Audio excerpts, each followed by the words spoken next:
Hi, I'm Pattu from freefincal. Today, let's talk about how one can balance investing and spending freely without guilt. Now, a few days ago, I had talked about the story of Santosh, a middle class crorepati, and after that, opinions on that post were divided. And I also received three questions from more or less people in the same age, young earners about between 20 to 30, and they said, look, I can't live like that guy. I mean, I want to have a good life with a car and expensive smartphones and so on.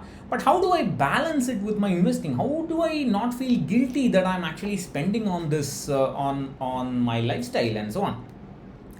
So it's a it's a rather misunderstood.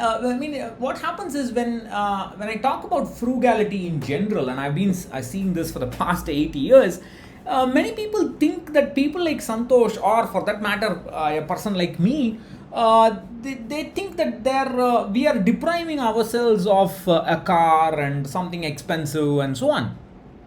That's not true. I mean, we have never felt the need for it, me or Santosh. That's just it, and there's no other explanation. But the point is that if you are going to be happy when you buy a car, when you drive around in a car, or if you're going to be happy buying the latest smartphone or iPhone, whatever it is, then you should go ahead and do it. You should not deprive yourself saying, no, no, no, that's not good, I don't want to spend, I'm going to invest for the future. That kind of attitude is wrong. If something excites you, go ahead and buy it. But then the point is that you should first see whether you can actually afford it, and that's very important. You can't buy something that you obviously cannot afford, and that's not correct.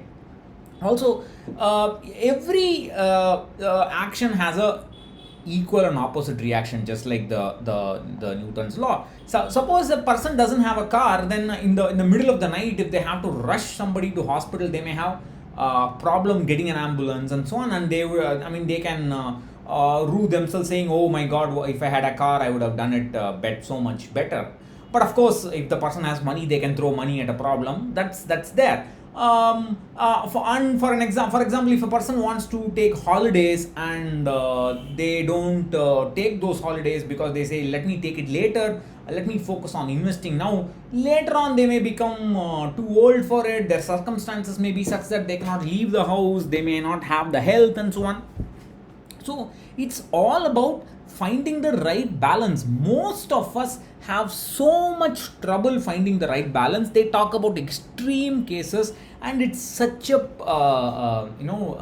dangerous exercise. Naturally, if you keep buying stuff that you cannot afford, or if you ignore your investments, if you start buy without actually doing without actually worrying about inflation, what it can do to your future needs and so on, then at some point the party is going to stop. At some point you will have to stop the spending, and you will have to slowly downgrade your lifestyle, be dependent on your children and so on. So that's the whole point I want to make. There is always going to be some reaction to your action. If you do something or you don't do something, there can actually be a reaction. The problem in personal finance is that reaction can be next week or 20 years later. Nobody knows. So we have to find that balance between spending and investing. So my suggestion to you is, if you want to buy that expensive smartphone, and don't behave like a child and say, I want it immediately. I mean, I see so many people, I'm sorry to say that, but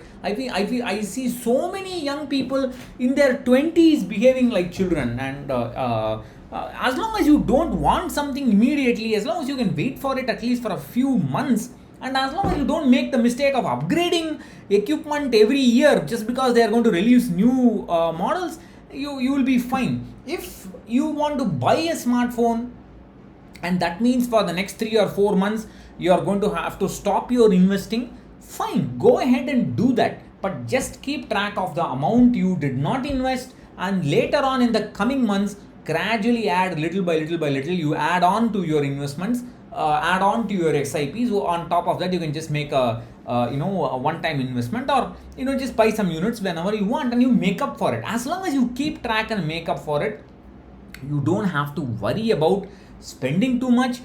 money is there to be spent. You have to enjoy yourself. You have to balance yourself in the right way, and that's all there is to it. See, the whole point is this: everybody has to live a good life. Everybody has to party today when you are young and so on. But the point is, you also have an obligation to yourself to make sure that the party does not stop tomorrow, right?